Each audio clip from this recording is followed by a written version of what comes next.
지금부터 비브라스 챌린지 1주차 해설 강의를 시작하겠습니다. 비브라스 챌린지는 학습자들의 컴퓨팅 사고력을 증진시킬 수 있는 문제들로 이루어져 있습니다. 언뜻 보기에는 쉬운 논리 퍼즐처럼 이루어져 있지만 프로그래밍 과정에서 가장 중요한 사고 중의 하나인 이 추상화를 물어보는 문제들로 이루어져 있습니다. 먼저 문제를 풀기 전에 추상화가 뭔지 간단하게 소개 한번 드리겠습니다. 이 추상화라는 단어 뜻은 필요한 것만 추출한다는 뜻입니다. 우리 주변에서 가장 많이 추상화적인 내용을 볼 수 있는 건 수학이겠죠. 수학에서 삼각형이란 무엇일까요? 세변으로 이루어져 있고 세 각이 있는 도형을 삼각형이라고 부르는데 우리 주변에 실제로 삼각형은 없습니다. 삼각형과 비슷한 모양만 있을 뿐이죠. 생각해보세요. 아무리 우리가 삼각형을 들고 와도 그 삼각형의 꼭지점을 현미경으로 확대해보면 끝은 둥글 겁니다. 우리가 알고 있는 각의 정의, 삼각형의 정의랑은 조금 다른 모양이 나올 거란 말이죠. 그래서 어쨌든 추상화는 현실에 실제하는 것을 우리 개념 속으로 집어넣는 그런 개념을 말합니다. 소프트웨어에서 가장 중요합니다. 왜냐하면 소프트웨어는 실제하는 개념을 컴퓨터 프로그래밍을 통해서 시뮬레이션 하는 것에 초점을 맞추고 있는데 컴퓨터는 전자게이트를 통한 계산기입니다. 이 계산기들이 어떻게 계산해서 모니터에 빛을 쏘고 스피커에서 소리를 내뿜고 혹은 우리가 키보드나 마우스 등으로 입력을 한 걸 받아서 그 결과값을 출력하고, 이런 계산기적 요소에서 우리가 컴퓨터로 원하는 것을 하기 위해서는 우리 현실 속에 존재하는 것들을 추상화시켜야 합니다. 예를 들어서 지금 이 문제에서 한번 보겠습니다. 이 문제는 크레인 오퍼레이팅, 크레인 조정 문제입니다. 이 레프트, 라이트, 업, 다운, 그리고 그랩, 쥐다, 렛고, 놓아주다 총 6개의 버튼이 있는데요. 이 6개의 버튼들도 하나하나 다 추상화된 겁니다. 한번 오른쪽으로 버튼을 눌러보겠습니다. 네, 오른쪽으로 여기서 여기까지 한 칸 갔습니다. 우리가 봤을 때는 크레인을 오른쪽으로 조정했다고 생각하지만 실제로 이게 오른쪽으로 조정된 걸까요? 아니죠. 여기 있던 요 검은색 픽셀들이 정확히 말하면 빛을 좀 덜 뿜고 있던 이 픽셀들을 다시 회색으로 채우고 여기 있는 이 회색들의 검은색 픽셀들을 채운 거죠. 컴퓨터 용어적으로 생각하면 뭐 좌표값, 이 좌표의 평행이동을 통해서 픽셀들의 밝기를 변화시킨 건데 그거를 우리는 크레인이 오른쪽으로 갔다라고 인식합니다. 이런 것들이 중요한 추상화의 예시 중 하나입니다. 네, 문제를 한번 살펴보겠습니다. 이 문제는 아까도 말씀드렸다시피 레프트, 라이트, 업, 다운, 그랩, 렛고 6개의 버튼이 있는 크레인을 조종하는 문제입니다. 이 크레인을 통해서 우리가 무엇을 해야 하냐면요, 이 A와 B의 위치를 바꾸는 것입니다. 네, swap the position.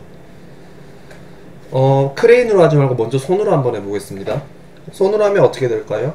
네, 뭐 왼손에 A 잡고 오른손에 B 잡고 둘 다 들고 B랑 A랑 손 교차시켜서 놓으면 끝이겠죠. 하지만 크레인 오퍼레이팅에서 중요한 것은 크레인이 바로 이 하나밖에 없다는 점입니다. 이 크레인이 하나밖에 없다는 것은 과연 컴퓨터 과학에 어떤 개념을 추상화시켜서 우리한테 주고 싶은 걸까요? 일단 한번 해보겠습니다. 내리고 잡고 들고 오른쪽으로 가서 또 가서 내리려고 하니까 B가 있네요. 이렇게 하면 B를 못 잡겠죠.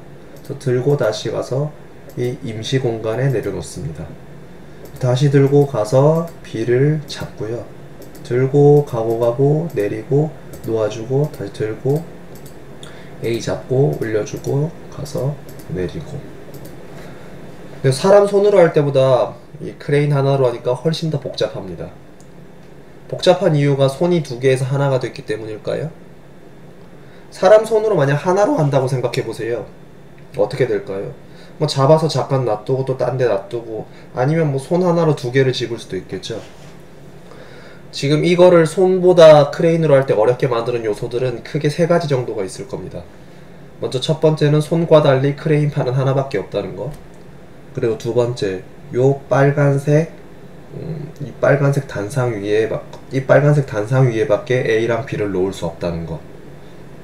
그리고 마지막 3번째, 크레인이 움직이는 것은 이렇게 칸수별로만 정해져 있다는 거. 우리가 생각하는 것만큼 크레인을 자유롭게 움직일 수 없어요. 이유는 간단하죠. 추상화를 그렇게 시켰으니까요. 왼쪽 버튼을 눌렀을 때 정말로 왼쪽으로 가는 게 아니라 여기서부터 여기까지, 여기서부터 여기까지 이 크레인이 움직일 수 있는 공간은 하나, 둘, 셋, 넷, 다섯, 여섯 개의 차원뿐입니다. 이 6개의 차원 속에서 왼쪽, 오른쪽, 위, 아래 이런 움직임 개념들을 추상화시킨 한 예라고 볼 수 있죠. 이 문제를 통해서 무엇을 기를 수 있냐면요.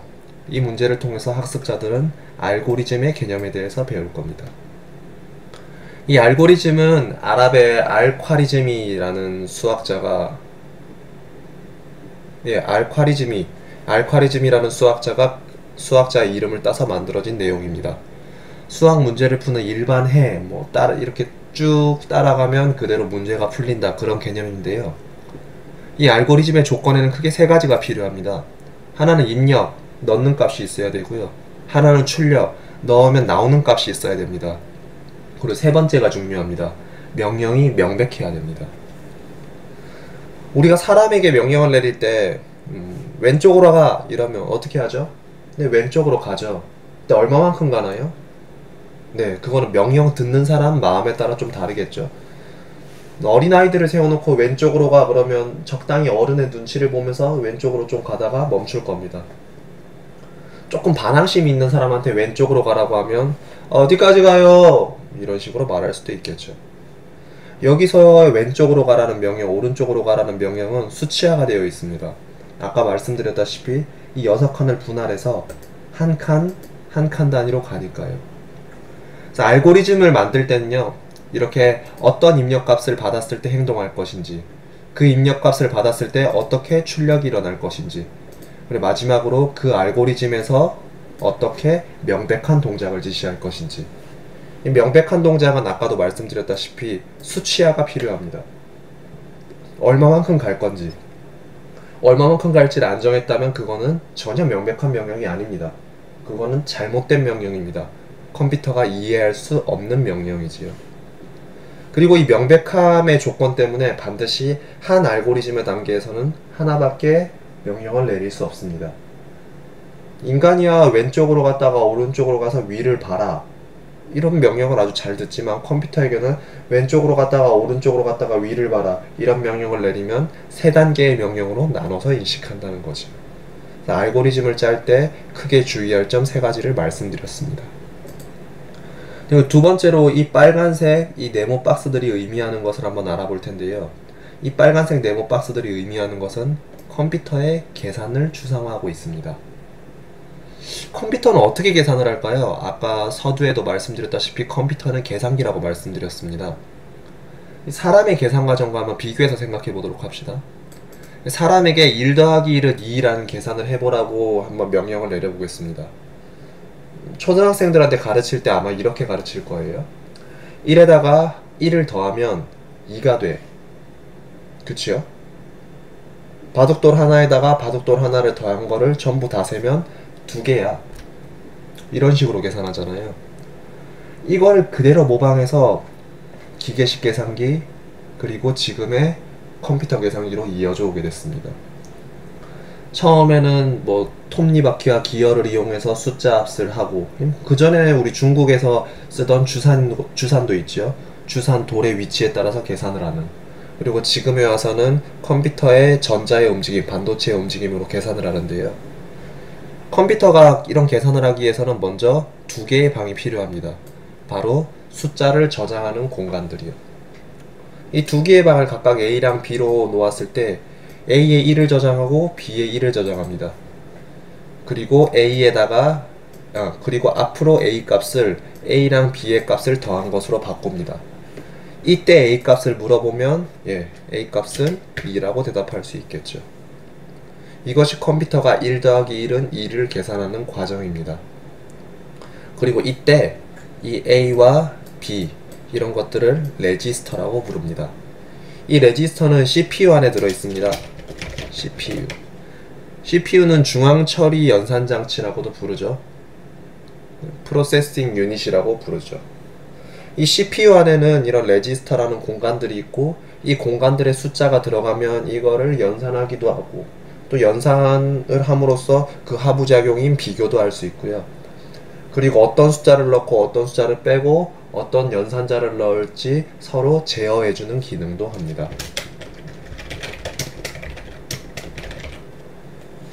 네, 이렇게 CPU에서 수많은 연산과 제어 과정을 번갈아 가면서 반복하면서 수많은 계산들을 하고요.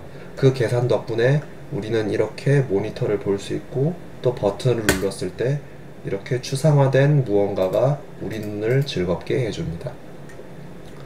이런 일련의 과정들은 앞으로 우리가 살아갈 컴퓨팅 시대에 우리가 어떤 눈으로 컴퓨터를 바라봐야 할지, 어떤 눈으로 프로그래밍을 봐야 할지 많은 점을 시사해 줄 겁니다. 실험 문제 풀이 시작하겠습니다. 3명의 비버가 숲속에 있고요. 이 화살표대로 움직여서 버섯을 먹는다고 합니다. 한번 직접 움직여 보겠습니다. 이 비버는 오른쪽 밑, 오른쪽 위, 다시 오른쪽 밑, 이 버섯을 먹는군요. 이 비버는 왼쪽 밑, 왼쪽 위, 그리고 아래, 이 버섯을 먹고요. 얘는 여기 있었습니다. 얘는 왼쪽 위, 아래, 그리고 왼쪽 밑 해서 이 버섯을 먹게 됩니다. 각 비버들이 이렇게 주어진 명령대로 따라갔더니 3개의 버섯을 먹게 되었습니다. 이것은 알고리즘에 관한, 가장 첫 번째로 이 문제에서 물어보는 것은 알고리즘에 관한 문제입니다. 알고리즘이란 아까도 말씀드렸다시피 입력값이랑 출력값이 있고 하나의 동작이 명백해야 된다고 했습니다. 여기선 굉장히 명백한 단계별로 끊었죠. 여기서 오른쪽 밑이라는 명령, 왼쪽 위라는 명령, 다시 오른쪽 밑이라는 명령, 이렇게 3단계의 명령으로 이루어진 일종의 작은 알고리즘이라고 볼 수 있습니다. 그리고 두 번째 한 가지를 더 살펴보셔야 되는데요. 지금 이 문제에서 추상화된 것은 무엇일까요? 네, 맞습니다. 이 비버가 버섯으로 움직이는 이 과정들을 추상화시켰습니다. 여기서는 오른쪽 밑이라고 했는데요. 이 오른쪽 밑이라는 걸 추상화하기 위해서 화살표란 걸 사용했죠. 실제로 이 방향으로 가고 또 실제로 이 방향으로 가고 실제로 이 방향으로 움직이는 건 아닐 겁니다. 이 비버가 가지고 있는 이 좌표들, 이 비버가 가지고 있는 좌표들이 이쪽 칸으로 움직이고 이쪽 칸에서 다시 이 비버가 가지고 있는 좌표들을 이쪽 값으로 변화시키고 또 변화시킵니다. 숫자로 나타내면 여기를 0,0으로 봤을 때 1, 2, 3, 4, 5 1,5에서 2,4 2,4에서 다시 3,5 3,5에서 다시 4, 제가 숫자를 잘못 불러드렸네요. 여기가 1,1로 둘게요. 1,1, 1,2 이렇게 해서 그럼 2,5에서 3,4 3,4에서 다시 4,5 4,5에서 다시 5,4 단순한 좌표들의 평행이동입니다. 이 단순한 좌표들의 이런 이동들이 우리 눈에는 이런 화살표로 추상화되어서 나타난다는 것이지요. 키치앤캐스터는 6세에서 8세 정도 대상 어린이들이 쉽게 풀 수 있는 문제들로 만들었기 때문에 문제 자체는 굉장히 쉽습니다. 이 문제를 푸는 데는 아무도 어려움을 느끼진 않을 거예요. 하지만 이 문제를 통해서 우리가 어떤 컴퓨터 과학적 개념을 가지고 프로그래밍에 어떤 기초를 쌓아야 할지는 학습자 여러분들이 직접 판단하셔야 하는 문제입니다. 세 번째 문제, 세팅 더 테이블 풀이 시작하겠습니다. 이렇게 아침 식사 세팅이 되어 있고요. 어떤 것을 먼저 놓았는지에 대해서 물어보고 있습니다. 어떤 걸 먼저 놓았을까요? 칼이랑 접시 중에 뭘 먼저 놓았을까요? 접시에 칼 올려놓고 한 번에 놨을 수도 있겠죠. 냅킨이랑 접시 중에는요. 접시를 놓고 밑에 냅킨을 끼워 놓았을 수도 있어요. 그리고 냅킨과 컵 받침도 마찬가지로 냅킨 놓고 살짝 들어서 놓았을 수도 있단 말이죠. 근데 마지막으로 이 테이블보를 생각해 봅시다. 모든 오브젝트를 다 놓고 테이블보를 덮을 수 있을까요? 그건 좀 힘들 것 같네요. 그래서 우리가 이 그림을 보고 어떤 것이 먼저 놓았고, 그 전에 어떤 것이 가장 바닥을 차지하고 있고 어떤 것이 가장 상대적으로 높은 위치에 놓아져 있는지를 생각해 봐야 됩니다. 그, 보면 테이블 클로즈, 테이블 보는 모든 사물에 의해서 가려져 있으니까 제일 뒤에 있을 거고요. 이 나이프는 나이프를 가리는 물건이 지금 아무것도 없죠. 이 나이프가 가장 위에 있다고 볼 수 있습니다. 요 컵이랑 컵 받침은 일단 붙어 있는 걸로 치고요. 근데 그렇게 봤을 때 우리는 테이블 볼을 제일 먼저 놓았고 이 나이프를 제일 마지막에 놓았을 것이다 라고 판단할 수 있습니다. 그 판단의 근거는 가려지는 걸로 봤다고 했죠. 지금 이 테이블 아침 식사 세팅은요, 3차원의 공간을 이 컴퓨터 화면이라는 2차원 그림으로 나타낸 겁니다. 근데 우리는 그럼에도 어떤 것이 위에 있고 어떤 것이 밑에 있는지 입체적으로 판단할 수 있습니다. 이 입체적으로 판단할 수 있는 근거는 바로 위치 원근법 때문이죠. 원근법이란 뭘까요? 네, 멀리 있고 가까이 있는 것을 나타내는 표시입니다. 근데 그 중에서 위치 원근법은 가려지는 정도로 판단을 하는 거죠. 이 큰 빌딩 앞에 사람이 이렇게 서 있다고 생각해 보세요. 큰 빌딩 앞에 이렇게 사람이 서 있을 때 사람은 빌딩을 가리고 있습니다. 그럼 사람과 빌딩 중에 뭐가 더 앞에 있는 건가요? 사람이 더 앞에 있습니다. 원근법에서 가까이 있는 물체는 더 크게 표시한다. 그렇기 때문에 빌딩이 더 크니까 빌딩이 더 앞에 있다. 사람보다 빌딩은 더 크니까 빌딩이 더 앞에 있고 사람은 뒤에 있다. 아무도 그렇게 생각하지 않죠. 원근법에서 기초가 되는 원근법의 판단 기준들이 몇 가지가 있는데 그 중에서 가장 첫 번째로 우선시 되는 게 바로 이 위치 원근법입니다. 지금 우리는 추상화에 대해서 얘기를 하고 있습니다. 이 위치 원근법, 2차원 평면 속에서 3차원을 입체적으로 배열하기 위해서는 먼저 놓아진 물체 혹은 앞에 있는 물체, 이런 물체들을 순서에 따라서 가려지는 정도에 따라서 배치를 합니다. 근데 그것들은 우리가 2차원 공간을, 아니지, 3차원 공간을 2차원으로 추상화하기 위해서 어떤 요소들이 필요한지 다시 한번 생각해 주게 만들어 줍니다. 네 번째 문제 드림 드레스 풀이 시작하겠습니다. 케이트는 지금 꿈의 드레스를 찾고 있습니다. 케이트가 원하는 꿈의 드레스는 short sleeve, 반팔, 그리고 more than 3 버튼, 3개보다 많은 버튼, 그리고 star on sleeve, 소매에 별이 있어야 된다고 합니다.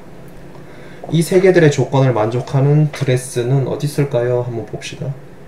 순서대로 가볼게요. 지금 알고리즘 배웠으니까. short sleeve 하나 있네요. have more than 3 버튼이 있고요. 마지막으로 have short sleeve. 오, 소매에 별이 없어요. 그 다음 short sleeve 오케이네요. 네, more than 3 버튼이 3개밖에 없어요. 소매에 별은 있는데 안타깝네요. 자, 이제 B&B have short sleeve, short sleeve 있고요. more than 3 버튼 많고요. 그리고 별, 소매의 별, 있네요. 정답은 B&B입니다. 이렇게 풀어봤는데요. 굉장히 쉽고 어이없을 정도로 쉬운 문제예요. 하지만 중요한 포인트가 있어요. 바로 뭐냐면요. 우리는 지금 이 조건과 이 조건이 맞는지만 보고 있어요. 드레스 예쁜 거 중요합니까? 드레스 케이트랑 어울리는 거 중요합니까? 전혀 안 중요해요. 우리는 지금 단지 3개의 단서, 반팔, 3개보다 많은 버튼, 그리고 소매의 별, 이것만 가지고 지금 보고 있는 겁니다. 이 개념들도 굉장히 추상화된 개념이겠죠. 그래서 소매에 별이 있는 거, 반팔, 3개보다 많은 별. 그래서 그것만 보면 됩니다. 한번 예를 들어 볼게요. B&B의 다른 옷. 요거는 어떤 드레스죠? 민트색, 이런 거 지금 이런 설명 필요 없어요. 롱슬리브, 긴 팔에, 그리고 버튼 수 3개보다 많은 버튼, more than 3 버튼, 그리고 no have stars on sleeve. 근데 소매에 별이 없어요. 그렇게 보면 됩니다. 요것도 긴 팔, 소매에 별이 있고요. 한쪽 소매에만 별이 있고, 버튼 3개보다 많아요. 이렇게만 보시면 됩니다. 근데 이거는 소프트웨어에서 판단 근거를 말합니다. 정보 해석, 자료 해석이라고도 부르는데요. 먼저 중요한 거는 정보 판단의 순서. 우리 인간은 뇌세포가 굉장히 많고 유기적으로 활동하기 때문에 세 개를 서로서로 보면서 뺄 거 빼고 넣고 하지만 컴퓨터는 하나씩 비교할 거란 말입니다. 이 short sleeve, 반팔부터 볼 거고요. 반팔 중에서 more than 3 버튼, 반팔 중에서 3개보다 많은 버튼 볼 거고요. 이거 2개 만족했으면 그 다음 소매에 별 있는지도 볼 겁니다. 이렇게 정보 판단의 순서를 한번 보셔야 되고요. 그 다음 유의미한 정보. 여기 보시면 버튼이 좀 크죠, 얘네들은. 근데 지금 우리 볼 필요 있습니까? 없죠. 카라 색깔은 어떤 거는 하얀색이고요, 어떤 건 검은색입니다. 카라에 별이 있는 것도 있고요. 주름이 있는 것도 있습니다. 볼 필요 있나요? 예, 없습니다. 바로 자료 해석의 근거, 정보 판단의 순서를 매길 때 우리는 어떤 것들을 유의미한 정보로 채택해서 판단할 건지 소프트웨어에서 굉장히 중요한 내용입니다. 어떤 정보를 유의미한 것으로 판단할지, 그리고 그 정보를 저장할지, 이런 것들은 저장 공간, 리소스, 메모리, 여러 가지 소프트웨어 공학적인 내용들이 결합되는 거기 때문에 기초적으로 반드시 짚고 넘어가야 할 부분입니다. 네, 이상으로 1주차 강의를 마치겠습니다. 감사합니다.